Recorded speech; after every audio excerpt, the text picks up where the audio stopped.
Good afternoon everybody student.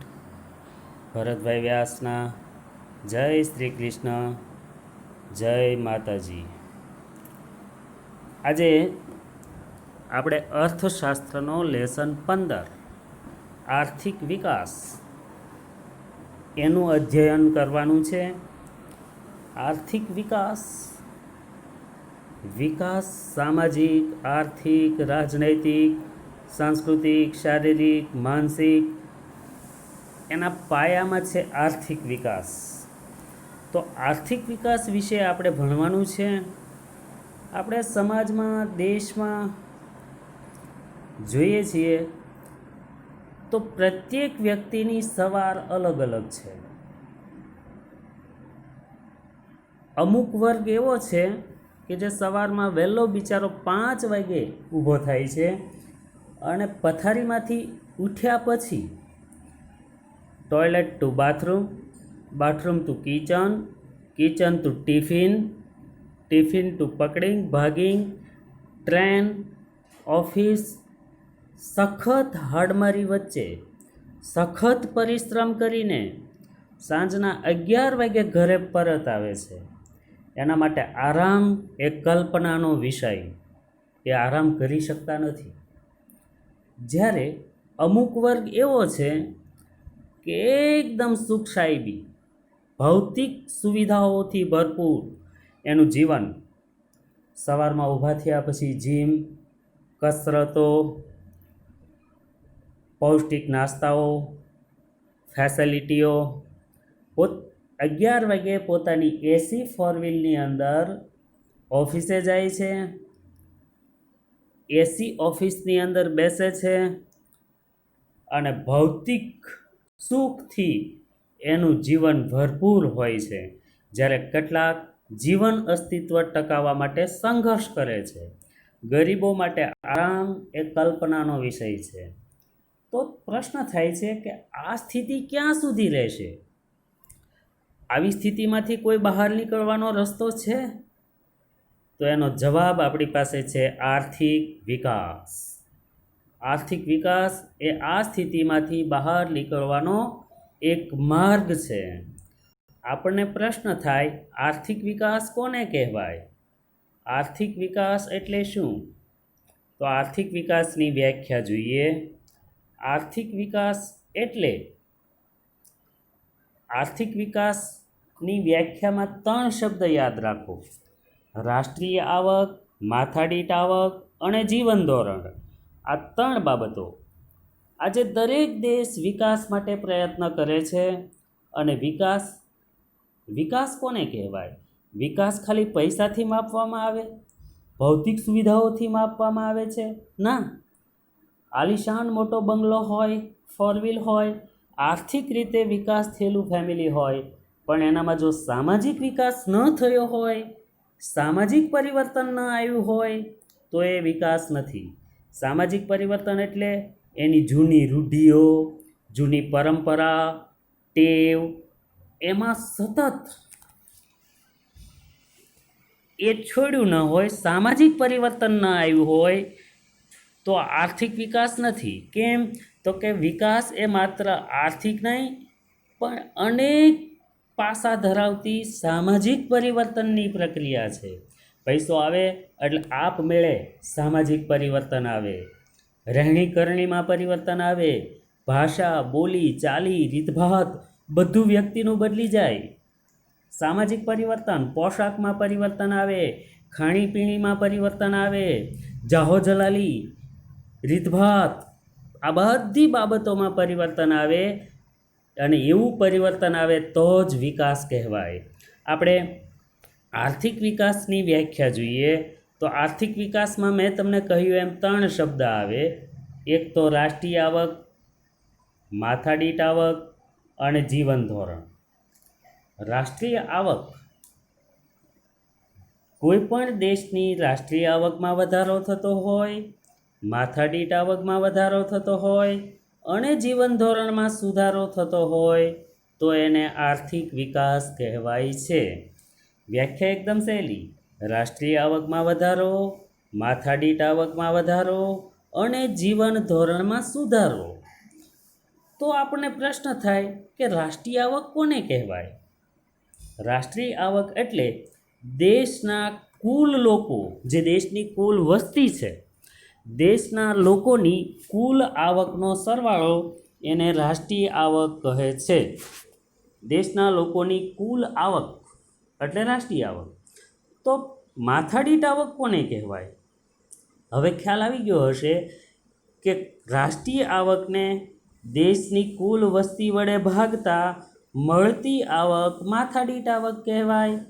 જ્યારે જીવન ધોરણ એટલે તો જીવન ધોરણ શિક્ષણ, આરોગ્ય, પરિવહન, રહેઠાણ આ બધી સુવિધાઓ વધે, અન્ન વસ્ત્ર આવાસ એ ફેસિલિટીઓ પૂરી પડે તો એ જીવન ધોરણમાં સુધારો કહેવાય.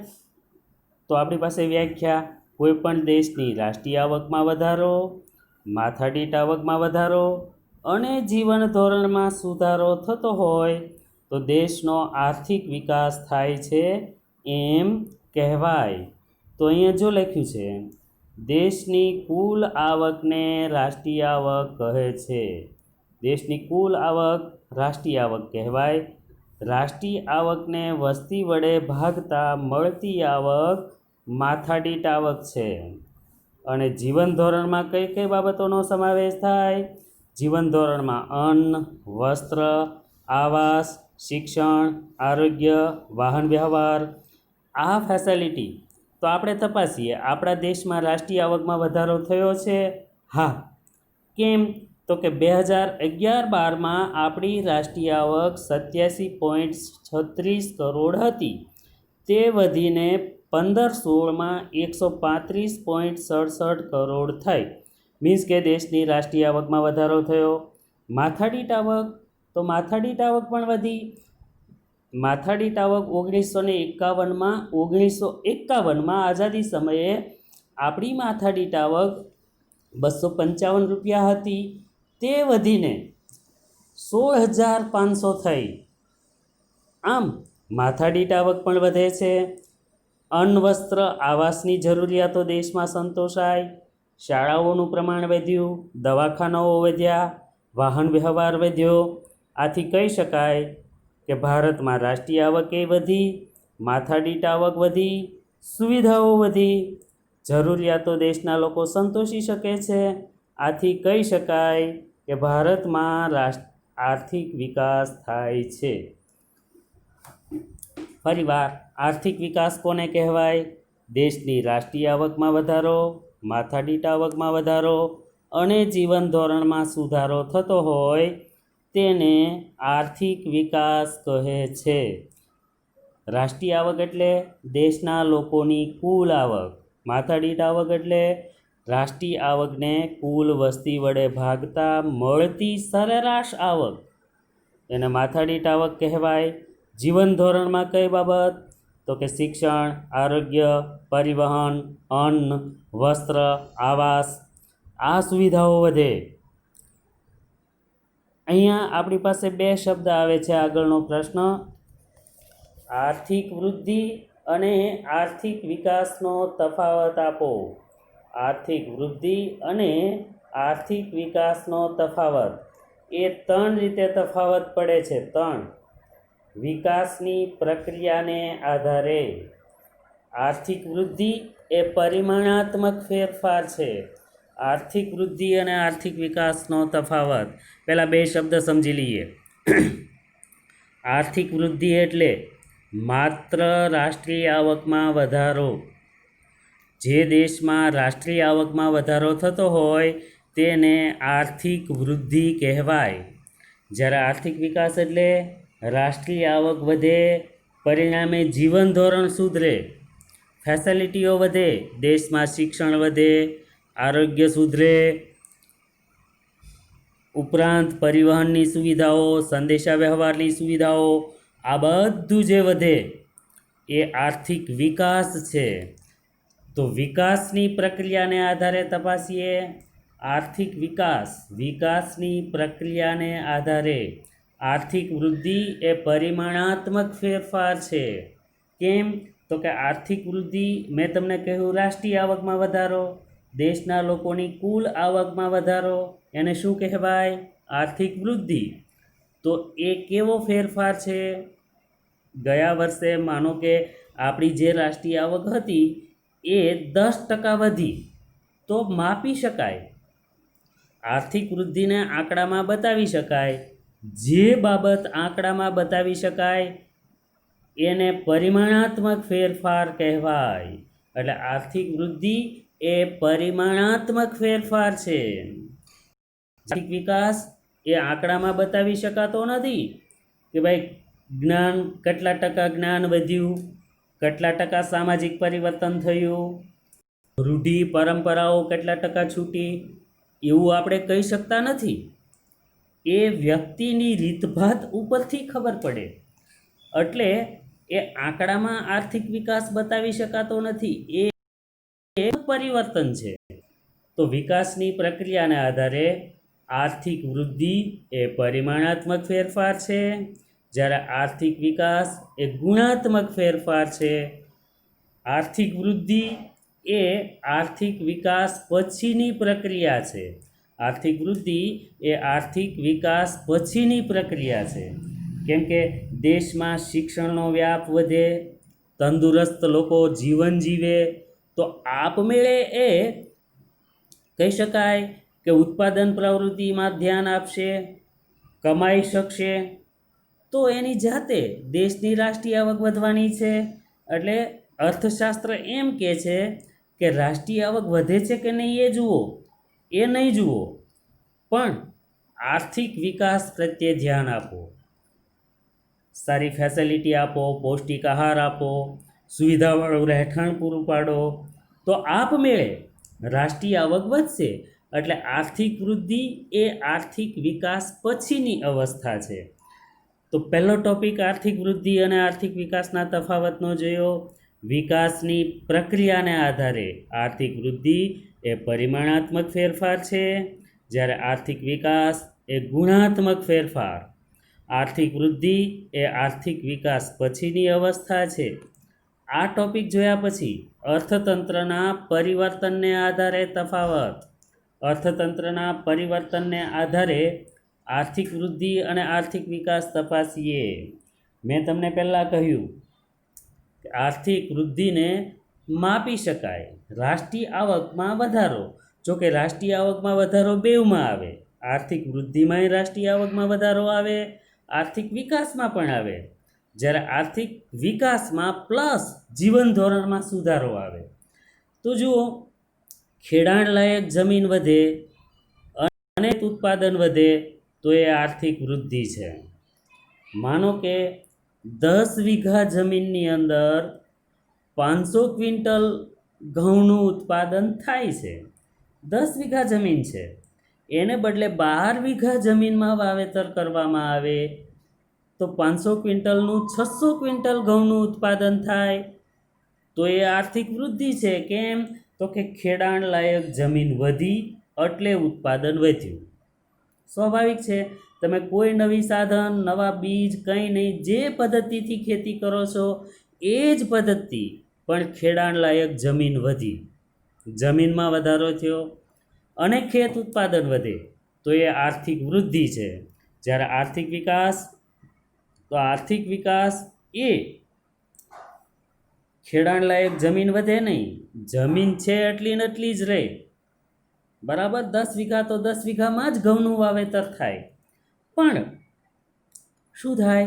નવા સંસાધિત બિયારણોની શોધ થાય, નવી ટેકનોલોજીથી ખેતી થાય, નવા સાધનો આવે અને ખેત ઉત્પાદન વધે. નવા સંશોધનથી જંતુનાશક દવાનો ઉપયોગ થાય, નવા સંશોધનથી ખેત ઉત્પાદન વધે તો એ આર્થિક વિકાસ છે.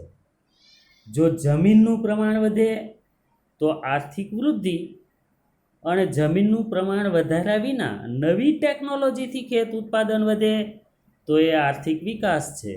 આમ અર્થતંત્રના પરિવર્તનને આધારે આપણે જોયું આપણે વિકાસની પ્રક્રિયાને આધારે આર્થિક વૃદ્ધિ એ પરિમાણાત્મક ફેરફાર, આર્થિક વૃદ્ધિ ગુણાત્મક ફેરફાર. અર્થતંત્રના પરિવર્તનને આધારે તો ખેડાણલાયક જમીન વધે તો આર્થિક વૃદ્ધિ, નવા સંશોધનથી ખેત ઉત્પાદન વધે તો આર્થિક વિકાસ. અહીંયા ઉદાહરણ આપ્યું છે કે નવા બીજ, નવું ખાતર, દવાના સંશોધન અને એનાથી ઉત્પાદન વધે તો આર્થિક વિકાસ કહેવાય. હવે વિકસિત અને વિકાસશીલ દેશોના સંદર્ભમાં આપણે તપાસીએ. વિકસિત અને વિકાસશીલ દેશોના સંદર્ભમાં આર્થિક વૃદ્ધિ અને આર્થિક વિકાસનો તફાવત તપાસીએ તો આજે વિકસિત દેશો એની રાષ્ટ્રીય આવક વધે તો એ લોકો આર્થિક વૃદ્ધિ કહે છે કે ભાઈ આર્થિક વિકાસ અમારે નથી થયો, અમારે તો આર્થિક વૃદ્ધિ થઈ. કેમ? તો કે જીવન ધોરણમાં સુધારા થયા નથી. US, Russia, Japan, England, France આ વિકસિત દેશો એની રાષ્ટ્રીય આવકમાં વધારો થાય તો એ લોકો આર્થિક વૃદ્ધિ ગણે છે. જ્યારે વિકાસશીલ દેશો તો ભારત, શ્રીલંકા, બ્રાઝિલ આ જે વિકાસશીલ દેશો છે એ એમ કહે છે કે અમારે રાષ્ટ્રીય આવક વધે એ જ અમારા માટે આર્થિક વિકાસ છે. રાષ્ટ્રીય આવકમાં વધારો એને લોકો આર્થિક વિકાસ કહે. સાંભળો, વિકસિત અને વિકાસશીલ દેશોના સંદર્ભમાં વિકસિત દેશોની આવક વધે તો એ આર્થિક વૃદ્ધિ ગણે છે, જ્યારે વિકાસશીલ દેશોની આવક વધે તો એ લોકો આર્થિક વિકાસ ગણે છે. આજે આપણે આર્થિક વૃદ્ધિ અને આર્થિક વિકાસ વિશે જોયું. આર્થિક વૃદ્ધિ, આર્થિક વિકાસનો તફાવત જોયો, આર્થિક વિકાસની વ્યાખ્યા જોઈ. આર્થિક વિકાસ કોને કહેવાય? પહેલાં જો એક પછી એક પ્રશ્ન કે ભાઈ વિકાસ એ આર્થિક નહીં પણ કેવા પરિવર્તનની પ્રક્રિયા છે?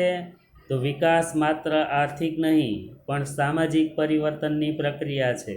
પછી આર્થિક વિકાસની વ્યાખ્યા કોઈ પણ દેશની રાષ્ટ્રીય આવકમાં વધારો, માથાદીઠ આવકમાં વધારો અને જીવન ધોરણમાં સુધારો થતો હોય તેને આર્થિક વિકાસ કહેવાય. એમાં 3 શબ્દ આવ્યા: રાષ્ટ્રીય આવક, માથાદીઠ આવક અને જીવન ધોરણ. તો રાષ્ટ્રીય આવક કોને કહેવાય? દેશની કુલ આવકને રાષ્ટ્રીય આવક કહેવાય. માથાદીઠ આવક કોને કહેવાય? રાષ્ટ્રીય આવકને વસ્તી વડે ભાગતા મળતી આવકને માથાદીઠ આવક કહેવાય. જીવન ધોરણમાં કઈ કઈ બાબતોનો સમાવેશ થાય? તો અન્ન, વસ્ત્ર, આવાસ, શિક્ષણ, આરોગ્ય, વાહન વ્યવહાર એ જીવન ધોરણ ગણાય. પછી ભારતમાં આર્થિક વિકાસ થાય છે એમ શાથી કહેવાય? કારણ તો કે ભારતની રાષ્ટ્રીય આવક વધી, માથાદીઠ આવક પણ વધે છે અને દેશમાં સુવિધાઓ વધે છે, જરૂરિયાતો સારી રીતે સંતોષી શકાય છે. આથી કહી શકાય કે ભારતમાં આર્થિક વિકાસ થાય છે.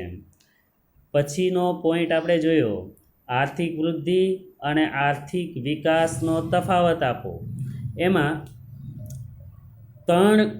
તફાવતના 3 પોઈન્ટ, મુખ્ય પોઈન્ટ: વિકાસની પ્રક્રિયાને આધારે આર્થિક વૃદ્ધિ એ પરિમાણાત્મક ફેરફાર છે, જ્યારે આર્થિક વિકાસ એ ગુણાત્મક ફેરફાર છે. આમાં આ 2 શબ્દમાં થોડોક શાબ્દિક અર્થ સમજી લો. આર્થિક વૃદ્ધિ એટલે માત્ર રાષ્ટ્રીય આવકમાં વધારો, જ્યારે આર્થિક વિકાસ એટલે રાષ્ટ્રીય આવકમાં વધારો ઉપરાંત જીવન ધોરણમાં સુધારો, માથાદીઠ આવકમાં વધારો. ઘણા કુટુંબ એવા છે કે એની આવક વધે છે પણ હજી જૂની સિસ્ટમથી જીવન જીવતા હોય, પડદા પ્રથા એને ત્યાં હોય, જૂના પોશાકો, જૂની ભાષા, રૂઢિઓ જૂની હોય, તો ત્યાં આર્થિક વૃદ્ધિ થઈ છે એમ કહેવાય પણ આર્થિક વિકાસ થયો નથી. એટલે આર્થિક વૃદ્ધિ એ પરિમાણાત્મક ફેરફાર છે. આર્થિક વૃદ્ધિને આંકડામાં બતાવી શકાય કે ભાઈ આટલી આવક દર વર્ષે અમારી વધે છે. આર્થિક વૃદ્ધિ એ પરિમાણાત્મક ફેરફાર છે, જ્યારે આર્થિક વિકાસ એ ગુણાત્મક ફેરફાર છે. એટલે ઇકોનોમિક્સ એમ કહે છે કે તમે આર્થિક વિકાસ તરફ ધ્યાન આપો લોકોને પૌષ્ટિક આહાર આપો, સુવિધાવાળું મકાન આપો, શિક્ષણની સુવિધાઓ આપો, આરોગ્ય આપો, પરિવહનની સુવિધાઓ વિકસાવો, તો આપમેળે દેશમાં રાષ્ટ્રીય આવક વધશે. કેમ? તો કે લોકોમાં ગુણાત્મક ફેરફાર પરિવર્તન આવશે. એટલે આર્થિક વૃદ્ધિ એ પરિમાણાત્મક ફેરફાર છે, જ્યારે આર્થિક વિકાસ એ ગુણાત્મક ફેરફાર છે. પછી વિકાસની પ્રક્રિયાને આધારે અર્થતંત્રના પરિવર્તનને આધારે બીજો પોઈન્ટ, ખેડાણલાયક જમીન વધવાથી ખેત ઉત્પાદન વધે તો આર્થિક વૃદ્ધિ, નવા સંશોધનથી ખેત ઉત્પાદન વધે તો આર્થિક વિકાસ. પછી ત્રીજો તફાવતનો પોઈન્ટ જોયો, વિકસિત અને વિકાસશીલ દેશોના સંદર્ભે US, Russia, Japan, England, France, આ વિકસિત દેશોની આવક વધે તો એ લોકો આર્થિક વૃદ્ધિ કહે છે. જ્યારે વિકાસશીલ દેશ ભારત, લંકા, બ્રાઝિલ, એની રાષ્ટ્રીય આવકમાં વધારો થાય તો એ લોકો આર્થિક વિકાસ કહે છે. એટલે સુધી રાખીએ. ધન્યવાદ.